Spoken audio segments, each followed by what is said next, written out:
तेज बारिश हो रही है। नील एक ट्रक के सामने आ जाता है। वो अपने होश में नहीं है, शायद किसी से झगड़ा करके भागा है। तेजस्विनी उसे दूर से देखती है। तेजस्विनी नील को ट्रक के सामने आता देख उसकी तरफ भागती है। तभी ऋतुराज उसे टकराता और कहता है कि आज मैंने नील को सब कुछ बता दिया है। ऋतुराज ने नील और तेजस्विनी को दूर करने के लिए नील को कुछ ऐसी बातें कह दी, वह भी झूठी, जो कि कभी तेजस्वी ने कहा ही नहीं था। और नील को ऋतुराज ये कह देता है कि तेजस्विनी जब एक को छोड़कर दूसरे के पास इतनी जल्दी जा सकती है तो तुझे भी छोड़कर कभी भी जा सकती है। उसका कोई ईमान नहीं है और ना ही वह तुझे कोई प्यार करती है। उसने तो देखा कि तू सेटल है, इसलिए तो उससे शादी कर ली। और ये सब दिखावा है कि वह ये शादी नहीं करना चाहती थी। ये सिर्फ और सिर्फ उसका दिखावा है।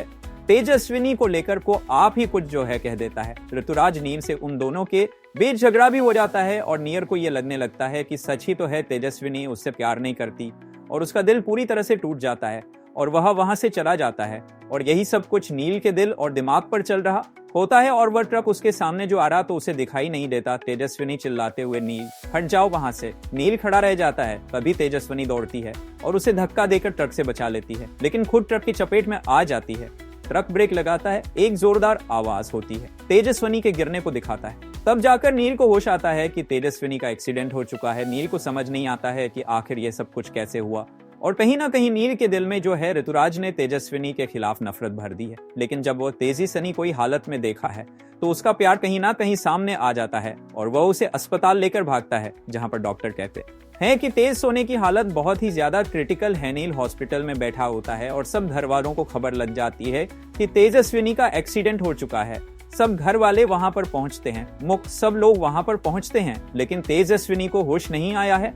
ये जानकर सबके होश उड़े हुए होते हैं। नील की आंखों में आंसू होते और कहता है कि यह सब कुछ मेरी वजह से, मैं ही हूँ इसके लिए जिम्मेदार। नहीं ये मेरे उससे शादी की होती हूँ, नहीं आज वह मुझे बढ़ाने की खातिर अब ट्रक के सामने आती। वह मुक्त को इस माफी मांगता है और वह अपने उसके भाई बहनों से कहता है कि मैं तुम्हारी बहन को खुश नहीं रख पाया, आज उसकी हालत मेरी वजह से है। सबके सामने नील माफी मांग रहा होता है और अब तेजस्वी को जब तक होश नहीं है जाता तब तक कुछ नहीं कहा जा सकता है। आप देखना दिलचस्प होने वाला है कि यहाँ पर जो है तेजस्विनी की हालत को देखकर नील बार बार उसे माफी मांग रहा था और कहता है कि आपको मेरे लिए वापस लौटकर आना ही पड़ेगा। ये सब मेरी गलती की वजह शिवा, लेकिन ये सजा आपको नहीं मिलनी चाहिए, मुझे मिलनी चाहिए, मुझे मिलनी चाहिए, मुझे मिलनी चाहिए।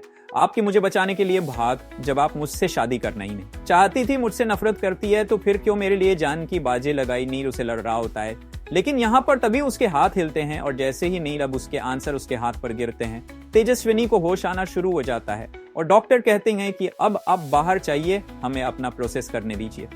डॉक्टर नील और नील वहां से चला जाता। डॉक्टर थोड़ी देर बाद आके बताते हैं कि तेजस्विनी अब खतरे से बाहर है, आप कुछ देर बाद मिल सकते हैं। और ये सब कुछ देकर नील का प्यार देखकर ऋतुराज को और भी ज्यादा जलन होती है और तेजी से नहीं बेहोशी में भी नील का ही नाम ले रही होती है। और डॉक्टर कहते हैं कि अब आप जाकर मिल सकते हैं और यहाँ पर काफी इमोशनल सीन दिखाया जाता है।